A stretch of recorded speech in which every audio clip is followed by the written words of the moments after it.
Hello and welcome to another episode of the Transfer Show here on Anfield Index. I'm Trev Downey. You know where I am, and it's still the same. And it's very warm, and I've got the window partially closed just for you lovely, lovely viewers and listeners, so you don't hear combines and the like. And I'm joined by an equally muggy Dave Davis, all the way in Edinburgh. How are you, my friend?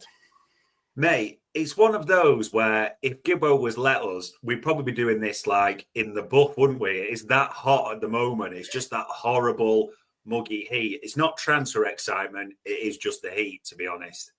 Yeah, but the transfer thing is adding to it, man. People have been so spoiled by this window that I think there's a level of irritation building now around the whole Isak thing, which is quite comical, actually, when you consider we're being linked with the premier striker in the Premier League, with the exception probably of Haaland and Salah, and possibly, as I heard young Hendrik say earlier on, possibly the best traditional number 9. But, of course, the dominoes, as you said in the last show, have started to fall. And we needed outgoings to ensure that we had the readies to do any deals. And the first of those was Mr. Diaz, who's headed off to Bayern. Now, I spoke about this in the Daily Red yesterday. I know you've spoken about it on at least 2 shows as well. But let's get your take on that, as well as the latest thing to do with Isak. We're getting all sorts of lovely color around the story to do with rental houses and dog walking and all sorts from our buddy Indy. What's the latest on the whole thing? And start maybe with the Diaz angle.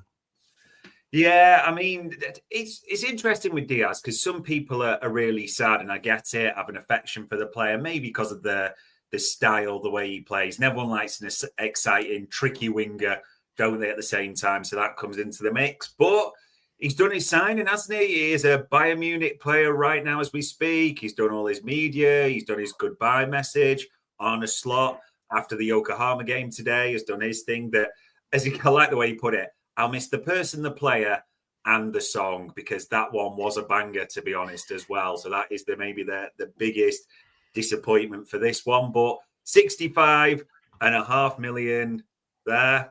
Look at Isak fee agreed, but it's getting Newcastle to bud. We will talk about Isak, don't worry, people. But the Luis Diaz readies are in, aren't they? And Papa Diaz can sashay down with his salsa to Munich and Oktoberfest, can't he? So that one is done.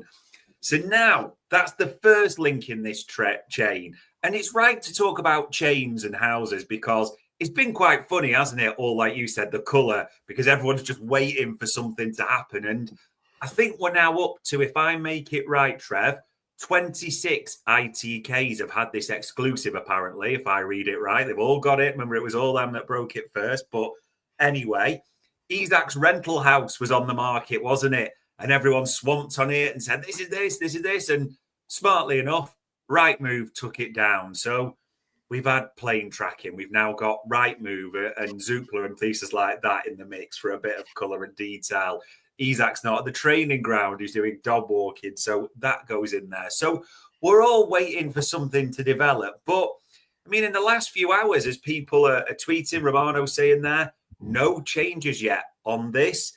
Isak wants Liverpool. The contract's not been issued. The bid's ready, but only if and when Newcastle open the doors. Now, the one thing it is worth mentioning that within the last hour or so, Craig Hope, who is one of the Geordie patch journalists, has in his blog that he does said all his information is that an offer for Isak is due and there could be movement on it this week. So that's from the Newcastle side, which is interesting as well. But we've been expecting, or we've heard there's been movement on this for a while. So we'll have to obviously wait and see how that develops. And it's all felt that it's been linked to Benjamin Sesko, hasn't it? And I mean, the tweets or the things coming down today, we had the Ornstein bomb, didn't we? That United are prioritising him. If they're signing a striker, he's their first option. So it seems like Newcastle, Man U going head-to-head. But a lot of the reporting also suggests that Benjamin Sesko prefers to head to Manchester, doesn't he? That is his first choice if that option is available. But again, there's reports that United might need to include a player. There's questions, can they have that money to hand straight away. So that goes into the mix as well. All the key thing I would say on this, and we'll get to the Newcastle section later, as much as we expect this one to eventually come in and happen, we've always said, well, Newcastle have got to get players in, which has proved a nightmare for them all summer. And Sesko now may be an issue on that list. There's others that they're talking to. So I suppose the long story short, there's plenty of colour around the picture. We just ain't quite filled in the middle bit yet, which is key. Well, let's go back to the initial metaphor of the dominoes. It's exactly the same one as the house chain and all the rest of it.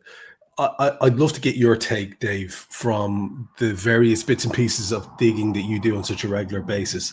Is there any colour, for want of a better word, coming out around why it is that Newcastle, and I'm not interested in throwing shade here, some of their fans they've just emerged as like a terrible set of lads. I'm not going to darken the whole fan base. I don't believe in doing that. Individual people pop up like whack-a-mole, you knock them down again, that's fine. Yeah. I'm not going to listen to bullshit from anyone, especially not in ill-informed bullshit. But generally speaking, and this is, like I said, not with a desire to cast shade over an entire fan group, can you explain why it is? Are you getting any suggestions as to why it is that Newcastle cannot, for love or all the money literally in the world, world's richest club, TM, why can they not attract players? Like, if Saudi Arabian clubs can attract players, why can a club in the Champions League, in the most competitive, attractive professional football league in the world, not attract players? You know, my theory is, and people don't want to hear it and they think I'm being incredibly disrespectful to Eddie Howe. That's not my point, but I think that's part of it. Do you have any theory as to why it is? Yeah, absolutely. I think there's two real elements to this. And the first one almost involves a bit of analogy. Do you remember with Manchester City when they first got the money from the Thai Prime Minister? Manchester City didn't just become what they are overnight and Pep Guardiola just appeared magically.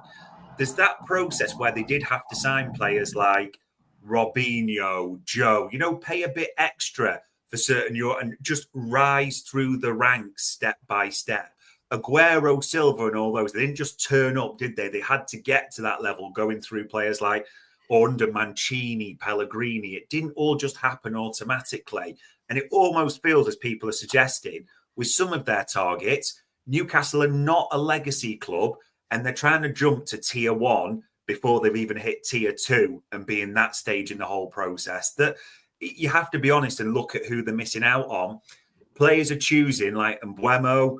Looks like Sesko is going to do the same potentially. Players are choosing Manchester United because they have that legacy, whatever form we make of them, that Newcastle don't have on the markets. They've got to go through the ranks and chase their targets carefully. The second thing, or the second element to that is, and people don't like to hear this, but it's true, Eddie Howe and the whole situation. Paul Mitchell was brought in last summer, wasn't he, as a sporting director because of his knowledge and his expertise around Red Bull, getting a younger team, everything along those lines. Newcastle is quite an old, aging squad as well. So that was his task. Reduce the age, bring fresh blood in, get it right. And for want of a better phrase, him and Howe butted heads, didn't they? It didn't work. And obviously Eddie Howe has won that, and people love this phrase this summer. Power play. That's the one people are using, that he's won that. Now, we know from our history, we know because we've been there, it absolutely never works where the head coach is choosing the players at the same time. You always need that church and state separation, don't you? You need the nerds, you need the groundwork. And if you think about us this summer, we've done a record amount of groundwork, as in analysis, scouting, speaking to players, speaking to agents, speaking to clubs before the summer really started. That's all become clear.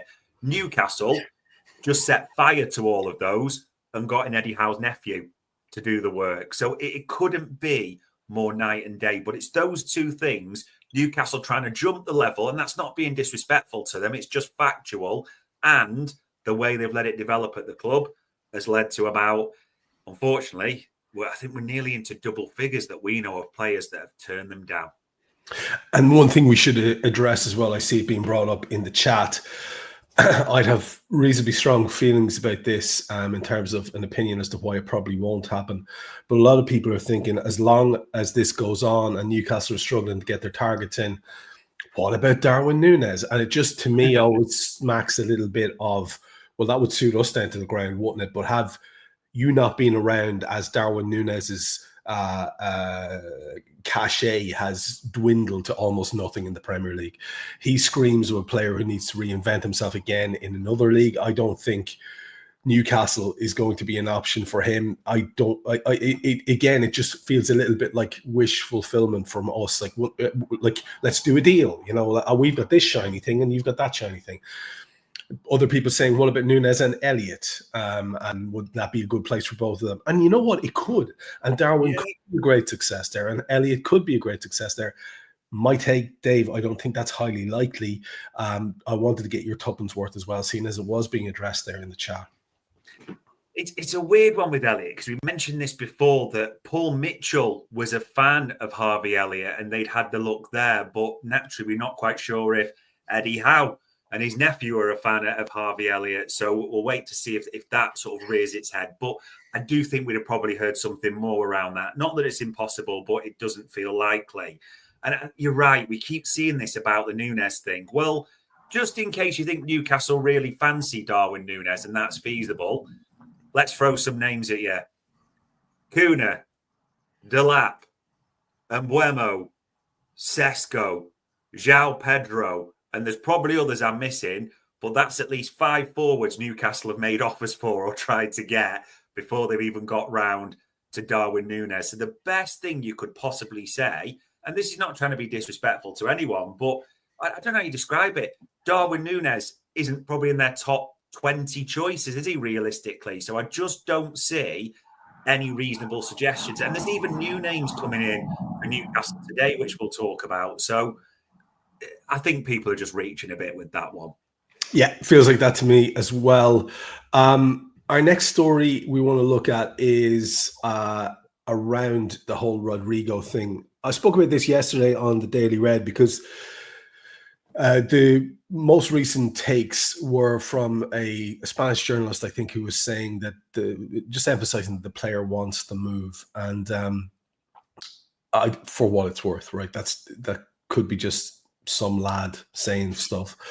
But we also have, the possibility that Isak won't go through. And I think an awful lot of people have it in their head, Dave. I've even seen it there fleetingly in the chat. And apologies, guys, I can't keep up with all of that when it's going fast. I think an awful lot of people have it in their head that it's going to be an either or. So say we miss out on Isak, people go, well, okay, we'll go and get Rodrigo now, and that'll do. And we've got another world-class type attacker and we're good to go. I don't think it's quite that simple. And the Rodrigo thing is a huge outlay. And it's not just the transfer fee. He's going to want big money in wages. There's going to be agent fees. There's going to be all sorts of associated expenses. It's going to be a very rich deal for Liverpool. And all the while we have the name of Fofana going around the background, who would be infinitely cheaper on the whole, both transfer fee and wages. So, and as you've noted here, there's the added wrinkle here of Tyler Morton now as well. So talk to us around Rodrigo and the latest with that. Yeah, because people are wanting to think it's got to be Isak and another, because we're short there, aren't we? We need to go back to the 5 senior forward situation. But it's on the screen there. I mean, that's a piece from Greg Evans in The Athletic for Liverpool saying, sourcing a direct replacement for Diaz is not expected, as Cody Gakpo will play more often and Rio and Gamoa, who turned 17 in August, provides added competition. And we'll kind of save a bit of chat about Rio because that's important to discuss as well. But we're talking about the fact that everyone expects Isak is the one more coming on top of that. Now, again, as you said, all the Spanish sources say Rodrigo keen to go to Liverpool. But as we said, I mean, a good few weeks ago, and it's kind of come out since then, the wages he's asking for were like astronomical as basic, talking into Alisson, Salah, Van Dijk levels. So he's never going to get those from us, which seem to kill it completely, despite the continued reports that he is interested. I mean, I'm not saying it's impossible, but he would have to take a big knife to those wage demands, wouldn't he, realistically, to get that done? Something to have to give big time on that. So then, as you said, people jump to, and people are asking various journalists this, is Fofana still one? Because Everton bid, but there was the story that Fofana wants to wait for a Champions League club, and everyone went, well, that's us. That's us then, of course, he's waiting for us, like everyone seems to be this summer. And there's an answer from Romano to the question saying, Liverpool's priority is Isak. Absolutely. Fofana has been discussed internally since June, but there's no bids or talk so far. I mean, it's quite clear, as we've said, Liverpool have had a good look at Malik Fofana. But Liverpool are briefing to a number of the patch journalists that, hold on, just hold on. Don't expect necessarily Isak and another. Obviously, not saying it's Isak, but, giving that message. And someone asked me this, and I said, you never know if it's true or it's the Danny Ward situation. And what I meant by the Danny Ward situation was, do you remember there was that famous year when Alisson arrived, when we were like, Danny Ward's going to be number one, he's good enough, and Alisson was in the building the next. So you can never, obviously, be fully au fait with the briefings. And genuinely, as speaking to David Lynch, various patch journalists we do, they're like, no one's really sure and committing either way. But that is the briefing that, as it's on the screen there, just in case people are unsure, there ain't going to be a Diaz replacement directly for him that can play wide. And then there's talk of Ekitike, can cover left, etc. Now, it's also got a bit of spice, as you mentioned there, because Tyler Morton, isn't it? That mention of Leon, as Paul Joyce and the reporters have made contact, made a bid. So, again, people have gone, that's it. Tyler Morton to Leon, Malik Fofana to Liverpool, there's the deal. But it could genuinely be doing 2 and 2 and getting 27. There's nothing we know for definite on that. Now, I want to be clear when I said this, because I talked about this a little last night and people just jumped on it. I would do another one. I would do Isak plus one more, a younger forward like a Malik Fofana who could cover. That is the depth I would want. But we have to just possibly start accepting that the plan may be Isak, to give them Salah, Gakpo, Isak and Ekitike, as the 4 senior forwards, could push up Florian Wirtz.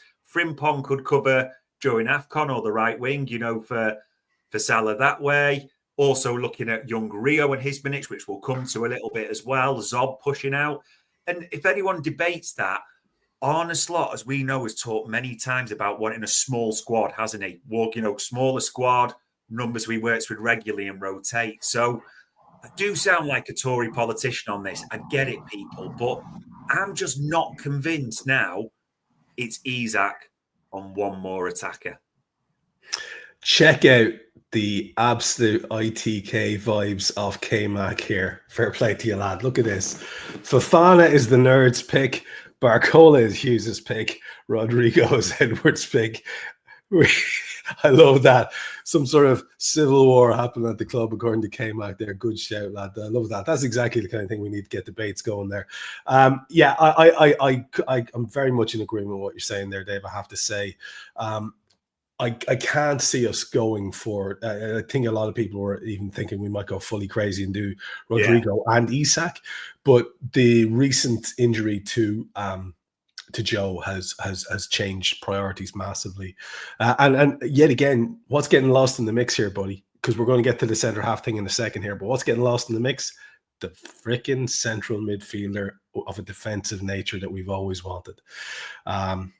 Just lost in the mix, which is a shame. Our next story is centre half related, and it's Mark Guehi. It continues to rumble. It seems like Palace are doing a little bit of hard ball, as they call it. And the longer that happens, and the longer they insist on a certain amount of money, we know our lads have a line in the sand that they won't cross. And they've crossed it a couple of times this summer. They're not going to cross it a third time.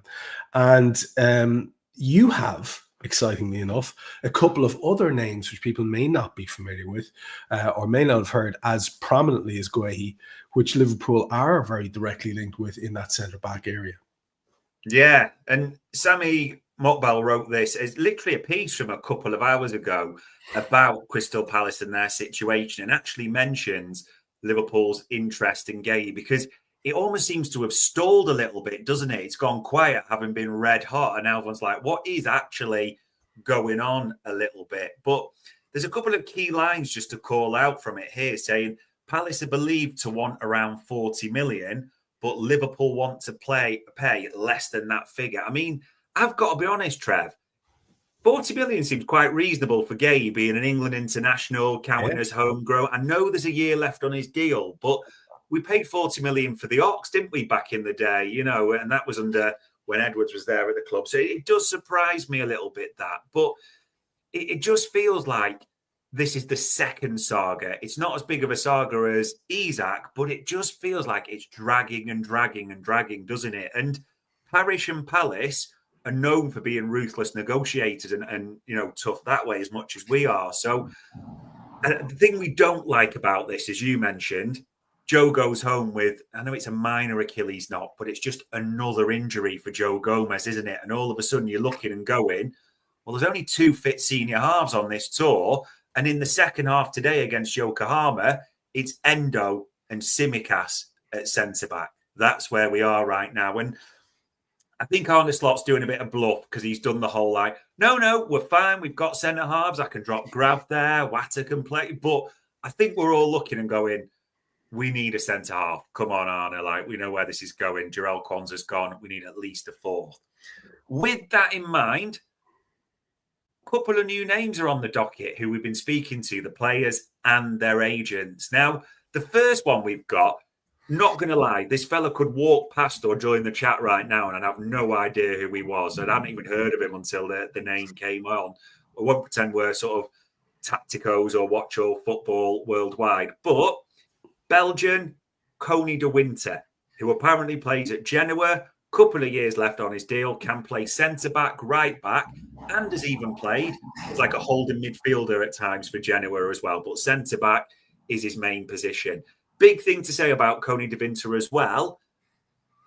Very good in the air. We're talking aerial win rate around 70%, which is the behemoths we're looking for. Not that he's quite like that, but very good on the ball.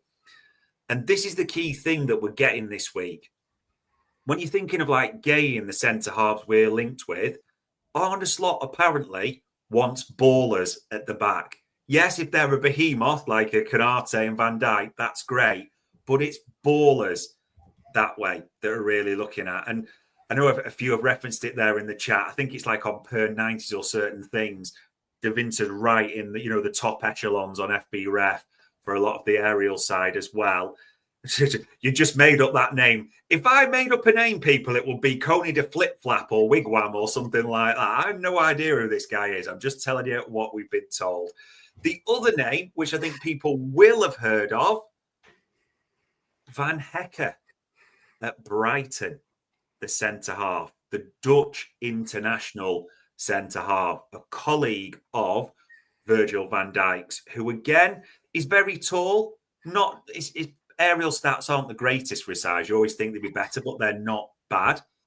Most importantly, though, what they like about this boy, he's played under De Zerbi, hasn't he? De Zerbi ball, as they call it, when they used to play that murder passing at the back and craziness. So he's played for Brighton. He's good on the ball. That's one of his main strengths, isn't he? So could fit in well. And people will look and say, oh, he's not the quickest and all that. And I get all that. All I can tell you is that's the info we had. Liverpool have been speaking to those two players and their agents this week. I also, because someone's going to ask, does that mean it'll be Guéhi and one of them, both of them, just one as an alternative? I don't know. We'd be lying if we said that. But we know this week or recently, Liverpool has spoken to Coney de Winter and Van Hecke at Brighton, who has a couple of years left to go on his deal as well. And the question I asked you before we went live was, are both of these other names first team ready? And for those who are probably joking about not having heard of Coney de Winter, you're obviously not listening to your Hendrick show on a regular basis. He's been going on about him for a while. And Van Hecke, there was a picture there on Twitter just today of Pep Guardiola and himself having a wee chat, and the idea being that Guardiola's an admirer of Van Hecke, so probably not a bad recommendation as well. So 2 very interesting targets. Of course, no numbers yet because those stories are barely out there. But very, very good to know that we're in conversation with lads who seem to fit that profile. Worth checking out both of those if they're new names to both of you. And as Adam says there, some of the names we used to be linked with not that long ago, Hincapie, Murillo, those names have sort of gone to the back of the list for sure, for various reasons. But, we will move on to our next story, which is one, again, covered yesterday on the Daily Red. I know you covered it on your show, the Newsround show as well, which is Will Wright, but also in the wake of a very impressive display today in what is granted a pre-season friendly, Rio Ngamoa. Really interesting to see this guy coming in, Will Wright, because what I loved about this story was this kid backing himself to come to Liverpool. It wasn't so much turning down Arsenal, although that really does help. Kind of instant legend, but it's more the idea that he decided, no, I'll go to the best club and I'll back myself to make it there. I'm not going to do the football manager FIFA route and build my career and do sensible things. I think I'm good enough to go to the best club, the champions of the country, and make it there. And we know from the little flashes we've seen of young Rio that he believes that too, because clearly the one thing that kid doesn't lack is confidence in his own ability.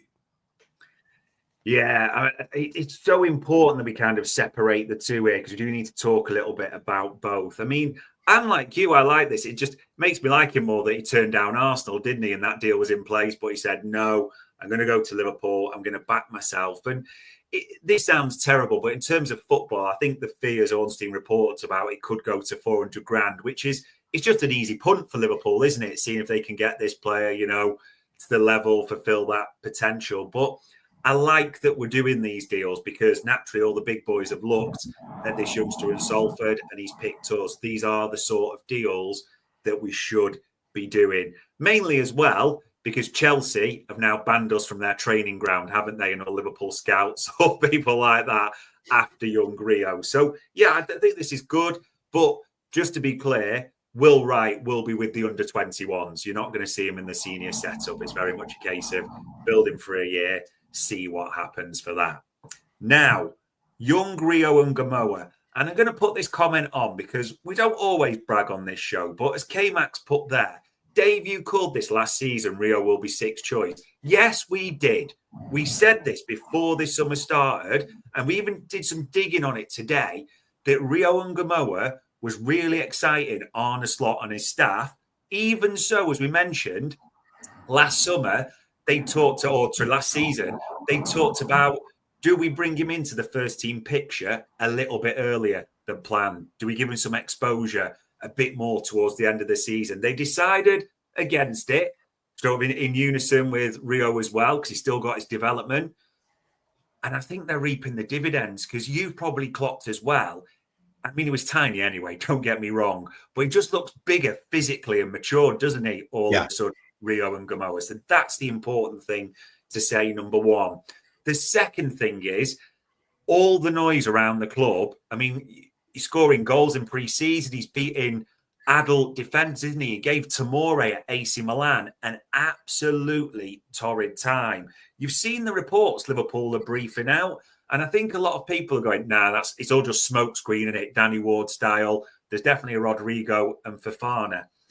We've said multiple times on these pods, Liverpool are keen not to block the pathway for Rio and Ngamoa. We've said that half a dozen times repeatedly, and that is exactly what they're keen to do. And even sort of trying to dig a little bit more in the last few days, because people are thinking it'll be a super sub. Maybe play like 10, 15 minutes and do people said Chiesa, didn't they? Maybe, get 500, 600, but something like that. I mean, again, based on what he's doing at the moment, there's some sort of analysts even speculating he could well be something like just over 1,000 minutes. Don't just write off this kid as the new Ovi Ajaria, who stars in pre-season and then you never see at all. Liverpool have got definitive plans for this kid. Al-Nassr apparently adores him. They don't want to block his pathway to the first team.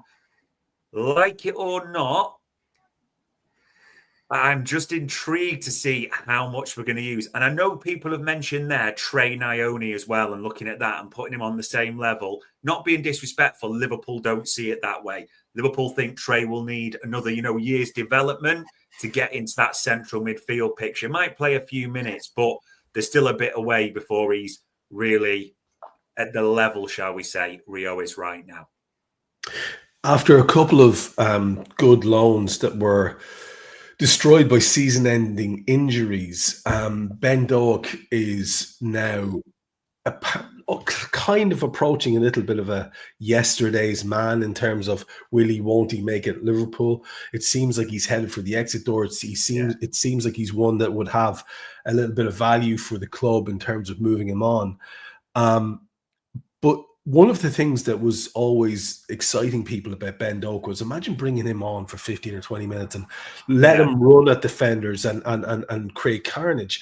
And the thing that we saw about Doak, and this is going to sound incredibly rough, is that the end product was never really there. It was really exciting. You go at people, maybe get a corner, but there was never the accuracy in the pullback or the cross or whatever it was. Yeah, true. Our man, Rio, seems to have skipped to that point immediately. In terms of, now again, we're judging him on a handful of friendly appearances, but also based on the knowledge that you've shared there about the manager's opinion of him. That's not going to come from nowhere. That's going to come from being very impressed by his functionality, his ability, his impact. I find this all very exciting, and I would love to think that Trey and Rio could be on the verges of this squad and getting minutes, and that we see these young kids coming through, just an added layer of excitement for the fans in the season to come. Anything else Liverpool related, Dave, before we move on? Yeah, it kind of links to that. I probably could have added it in, to be honest, because people will talk about, are they the same level as the others?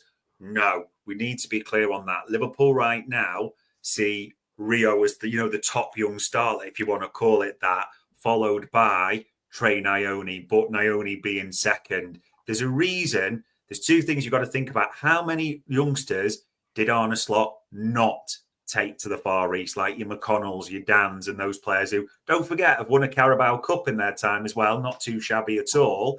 And we also know if Al-Nassr doesn't think these youngsters are ready, bye-bye. Straight away, Dan's went on a loan. Bajcetic went on a loan. Doak, if he doesn't think they're ready, he'll be quick. No, they're not ready for me. Move them away. Go and do something else with them. He is specifically focused on Trey and Rio, and I think that speaks volumes personally. It does. It's exciting. And like I said, another little layer of stuff for us to look forward to as the season approaches. Although, obviously we're going to struggle for top four, even given our shitty preseason performances, Dave. Everyone's written us off, we can't defend and so on. Remarkable people commenting on preseason matches. But anyway, here we go with our next story, which is around the Premier League. We're at that stage of the show. We'll start with Nottingham Forest. I don't think there's been a better picture in all of the summer transfer window so far than the fabulous image of Evangelos Marinakis standing with Morgan Gibbs-White in the best ever vaguely disguised kidnapper and kidnappee situation I've ever seen. Now, obviously, Morgan was saying all the right things in his interview and all the rest of it, but there was a weird bang off it, and your man just has this fantastic gangster head on him, to be fair. It was a shock to everyone, that Gibbs-White situation. But they're doing business, Forest, and you would expect them to. I mean, they certainly laid down a marker when they came up into the division first with like 79 million signings. But it looks like they're doing solid bits of Premier League business, and holding on to Gibbs-White is a great start.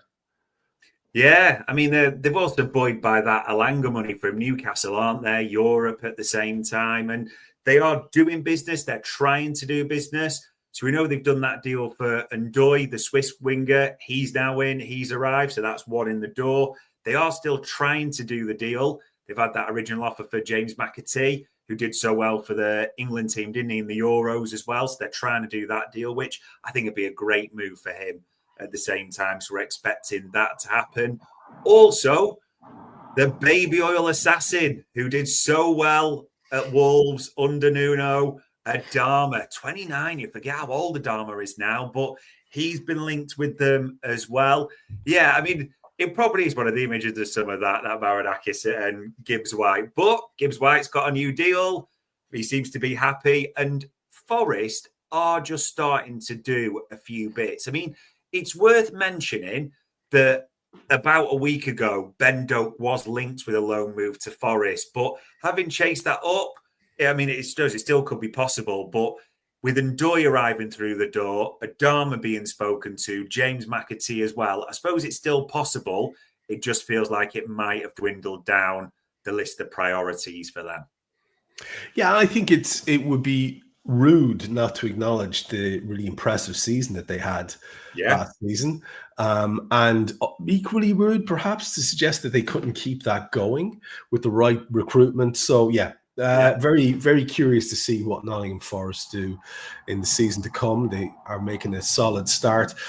Let's go to United, because Benjamin Sesko is currently being linked more strongly with them than he is with Newcastle United. And you wouldn't be surprised to see that, because, you know, Sesko's a foreign player, and Manchester United are a very, very attractive name, and the tradition and the history. And it would just take the right snake oil salesman to come along and say, hey, listen, we're going to win the league next year. And maybe they sent their left back to do it, because that's what he was saying only yesterday in an interview.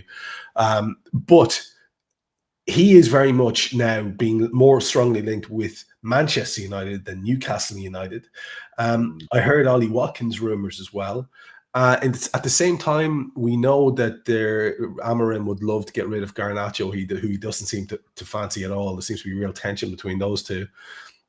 And there's all sorts of other bits and bobs. But the bad news is that Sesko, should he end up at Manchester United as opposed to Newcastle United, that's causing us a problem, like in a very selfish way. This is a Liverpool show. If you don't like that, unlucky. It's an unfortunate situation for us, isn't it?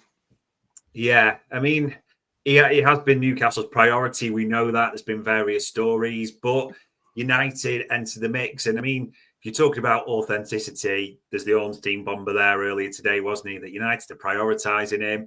Newcastle, yes, are in the mix, but all the noises as well from Germany do seem to be that Sesko, as we said, will prefer to go to Old Trafford, despite what we think of that.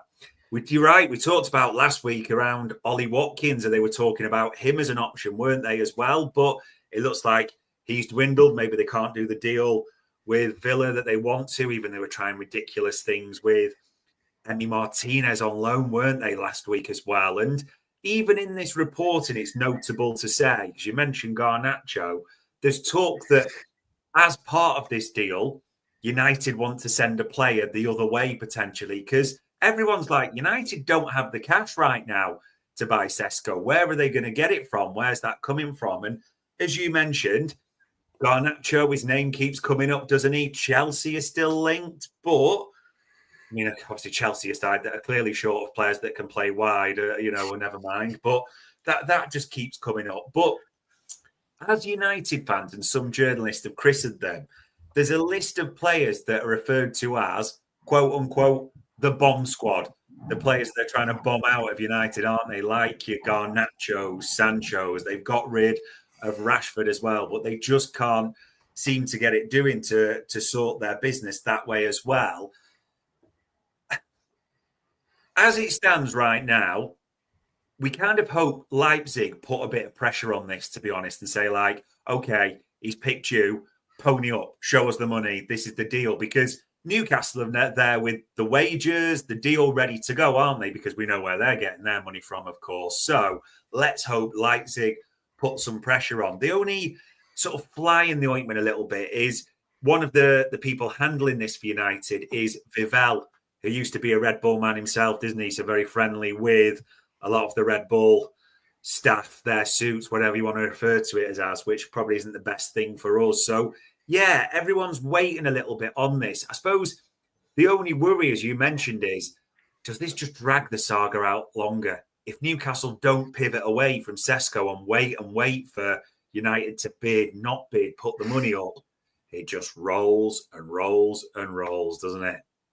I see a question there. It's a valid question a lot of people are asking. I think I tried to address my opinion on it a minute ago. I'd be interested to get yours. I think it's from Jennifer there talking about why in the hell would Sesko opt for United over Newcastle, given the situation with Newcastle, all the money and the Champions League football and all the rest of it. And, I think somebody came back with it's probably money, which is probably very, very valid. But then Newcastle can pay a lot of money. But really, it's probably just that simple thing I was talking about. It's probably just, a player from another country and the vast reputation of United and the promise that next year will be our year. It could be that simple. What do you think?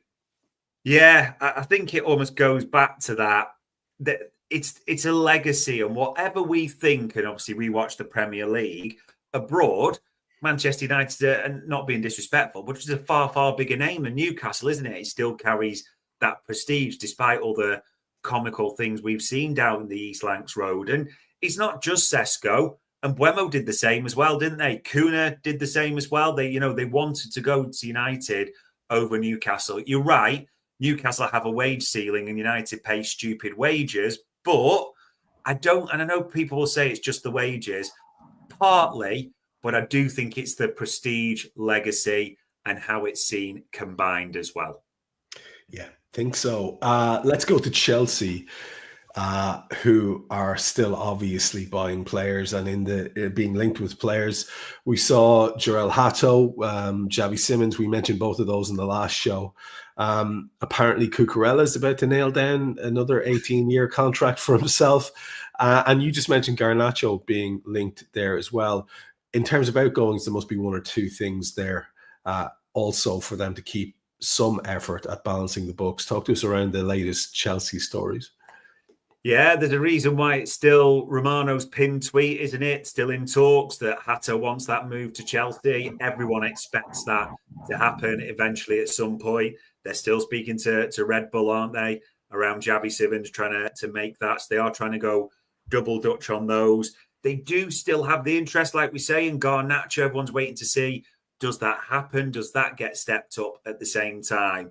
And it was just funny, as you mentioned there, that Jarell Hato, who predominantly plays left back for Ajax, and obviously Chelsea have played a back four, a back three. Cucurella, who's had a mixed season but seemed to come strong at the end, he is a left back. And people were thinking, if Hato comes in, what does that mean for Cucurella?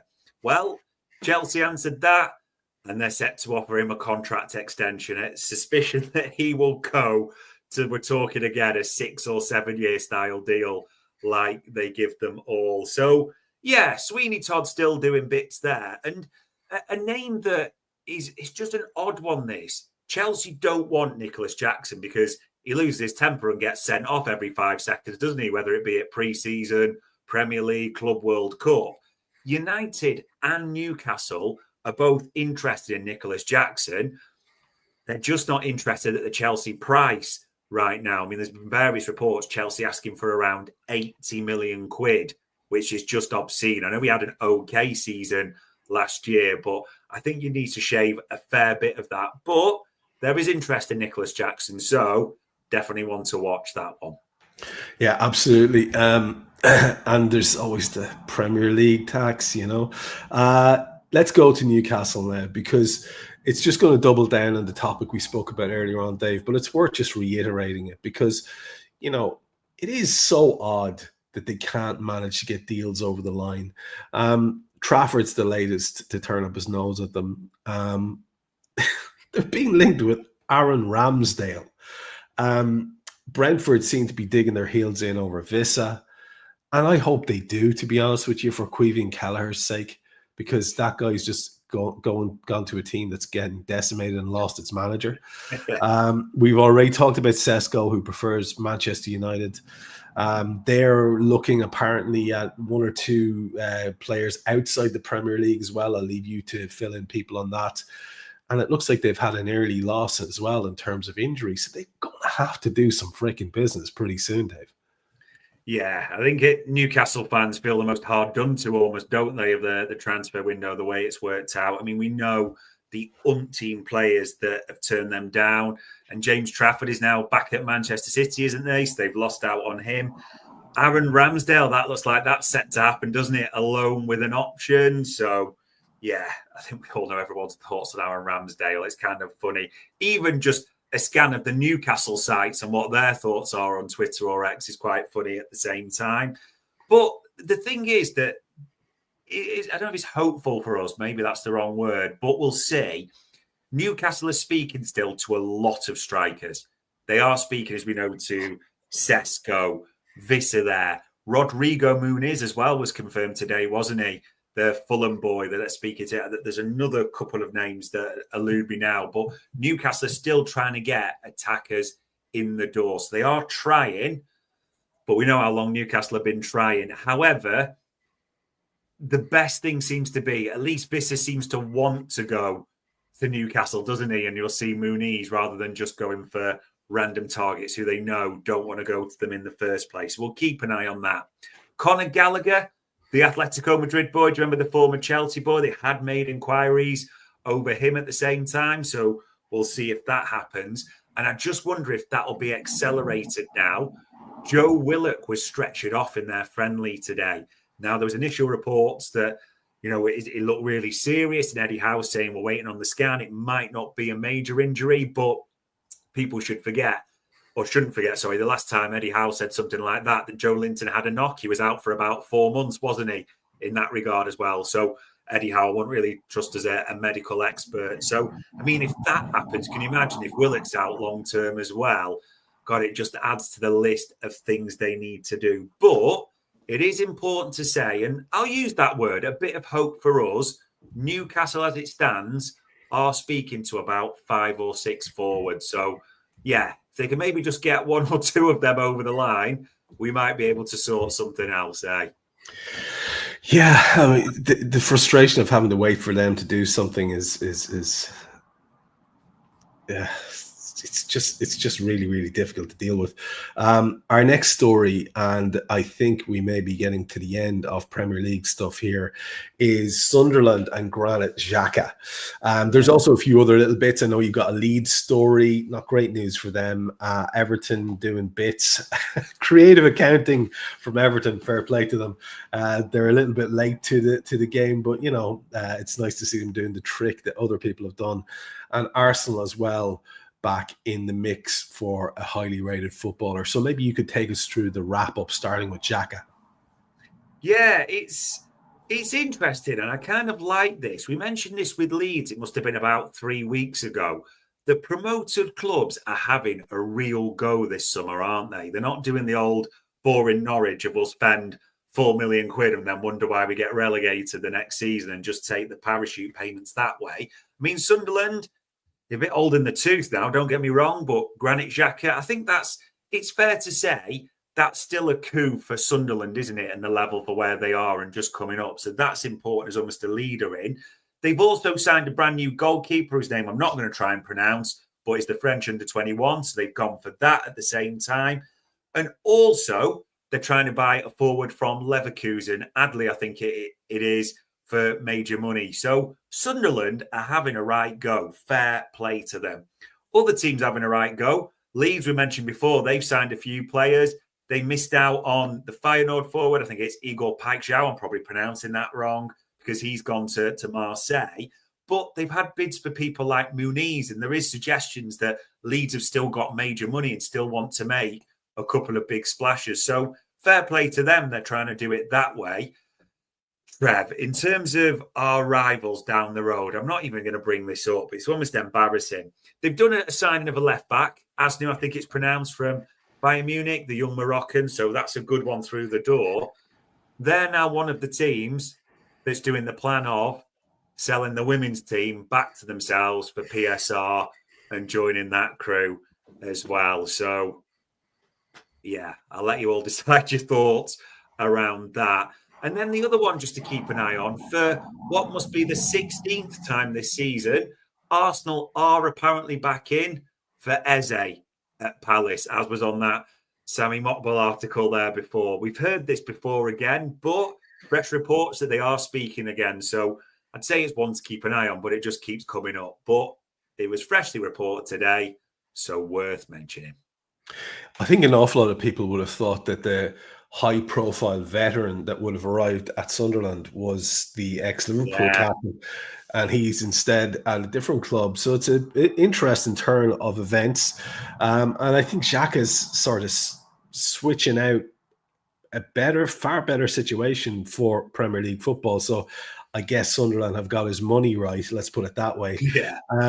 We will move our attentions now away from the Premier League just to finish up the show by having a look at Europe and wider around the world. And the first story, very interesting. I don't know enough about this to even explain it properly, except to say that between Felix and Ronaldo and sporting directors, you've got a very interesting story going on here. I actually like this one a lot. Talk us through this story. It's mental, isn't it? We were talking about João Felix, as all the reports were. Benfica were looking at taking him back from Chelsea, weren't they? And doing that deal. But João Felix is now an Al-Nassr player. And it's the club of Ronaldo, who've also appointed a Portuguese sporting director. And all the suggestions are, Trev, that Ronaldo's made this move happen. He said to his young Portuguese mate, come and play for me for a few years. I'll look after you. Probably thinking, well, if Felix comes, he'll set me up another 20 goals so I can overtake that record. You know, we know how Ronaldo works in that regard, but absolutely insane. Yeah, the sporting director is, from Portugal. And if people are thinking, whoa, how long is this going to last? I mean, look at that bottom point. A 2-year deal.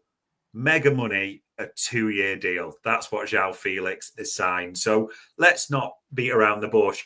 It wouldn't surprise you if João Felix is on his 9th club by the start of next season. I mean, that kid and what he was billed for, and look what's happened. So, yeah, we'll see how much of a success that is.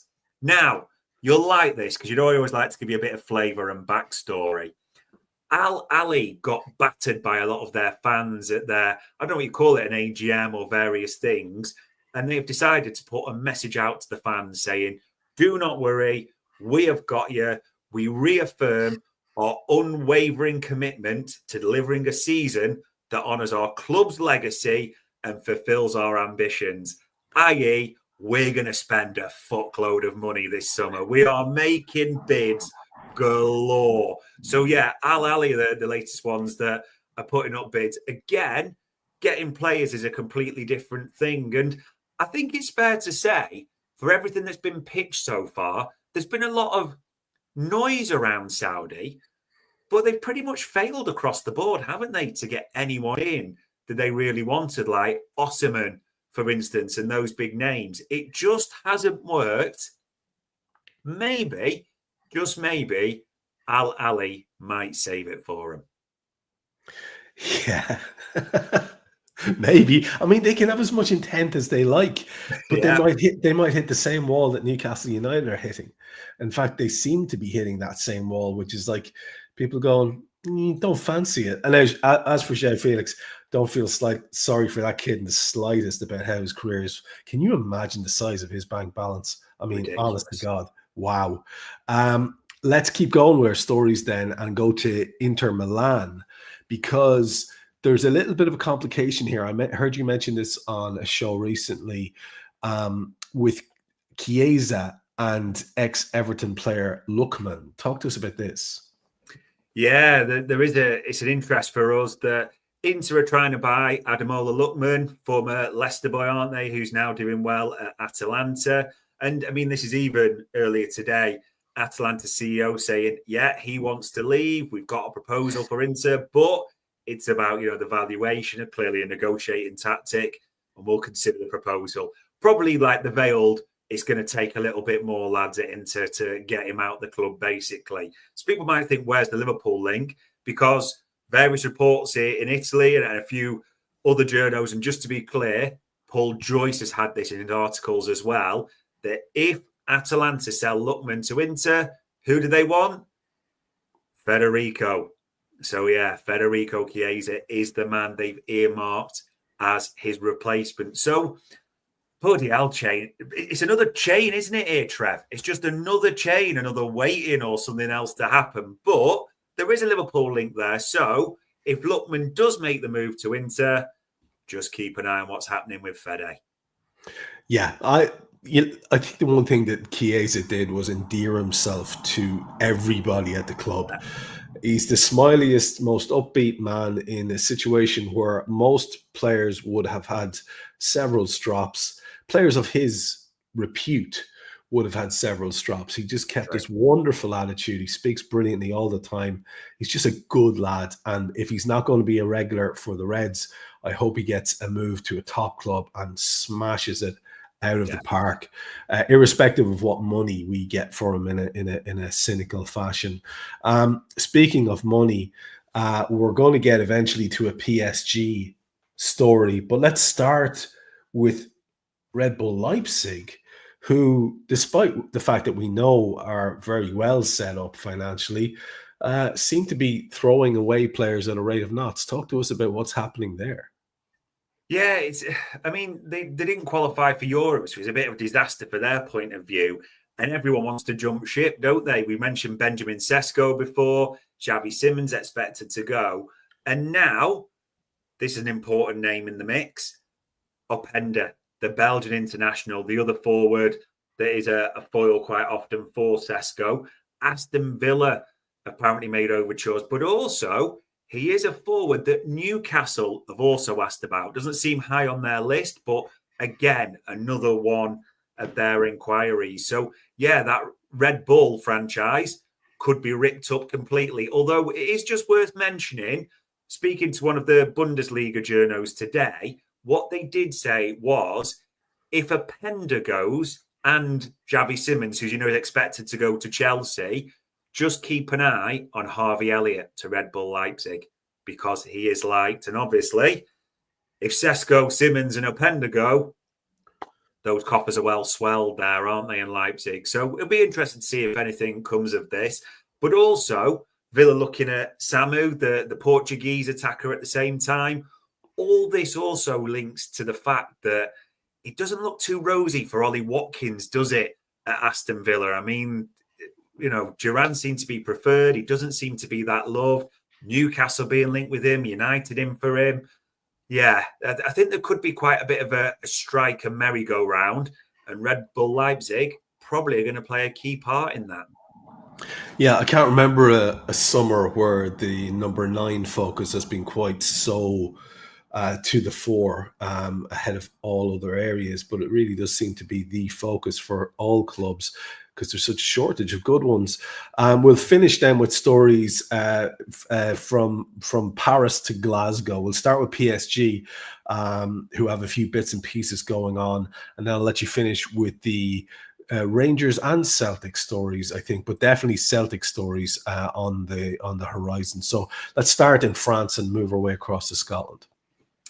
Yeah, the France one's interesting because PSG, everyone knows Donnarumma in nets for them, don't they? But I'm probably pronouncing this name wrong, but they are about to sign Chevalier. I swear that was the French for horse, but I might just be making that up completely, from Lille, who's the younger goalkeeper. And people have had that question mark around Donnarumma all summer. So it is interesting because PSG are paying considerable money for what would be a number 2 normally, wouldn't it? And they've had people like Keylor Navas or veterans in there. But this is serious money for a young keeper, so it throws up questions. And as James Ducker on The Telegraph wrote there a bit earlier today, United inquired earlier in the summer around Donnarumma, and there's suspicions that, again, I'm not sure where United will get the wages or the money. That's maybe a different discussion, but that could come back in at the same time. So it's been an interesting one for PSG this summer. They've not really got anything they wanted yet, have they? They're still trying for Sabiani, the Bournemouth boy. we were talking about that at the start of May, I think, weren't we, as a one that was going to get done, and it's still not agreed. They've just sold or about to sell Skriniar to Fenerbahce. So, yeah, for the club that won the Champions League and you thought then might go big again, nothing too much has happened. So a keeper might be it at the moment.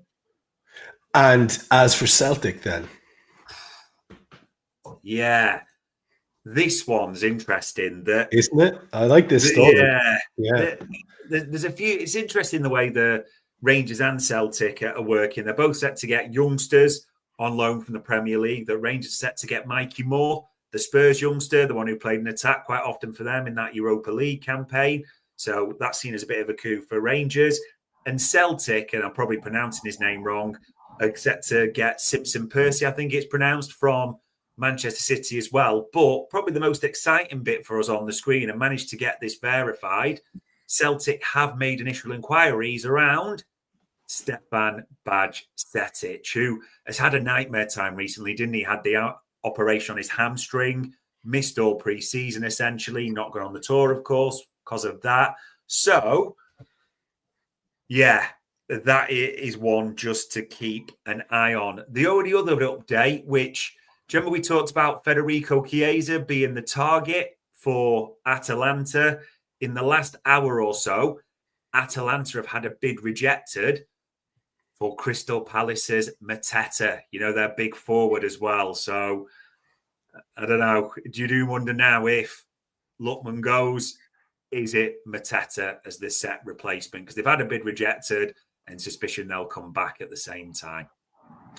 Last question there, it just occurs to me as you're speaking. Newcastle United and Mateta, is that not a thing? Should that not be a thing? It should be. I think it'd be a good move for them. But for all the forwards they're talking to, he's not a name that I've got. I think he could be a great... They need another one, I think, as well as him, if it was to be him. But, yeah, not one I've heard, unfortunately. And just in terms of your own opinion to sign off and finish the show, the move for Badge to Celtic, what's your gut feeling on that? Because for me, I see someone saying he needs a higher standard football midnight toker there. I can't help but agree with that. I mean, maybe we have the kid up on too high of a pedestal. I know lots of people do. But what is the advantage there? What's the over-under in terms of your opinion there? That is constant first-team football in a league that's, rough and ready and pretty quick pace.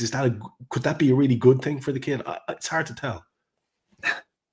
This is going to sound absolutely brutal, but just in simple terms, I don't think Bajcetic has got a future at Anfield. That's just my honest take with the standard that's there in the midfield, Trey Ione coming through as well. I don't think it is future. You're right, the kid needs football, absolutely.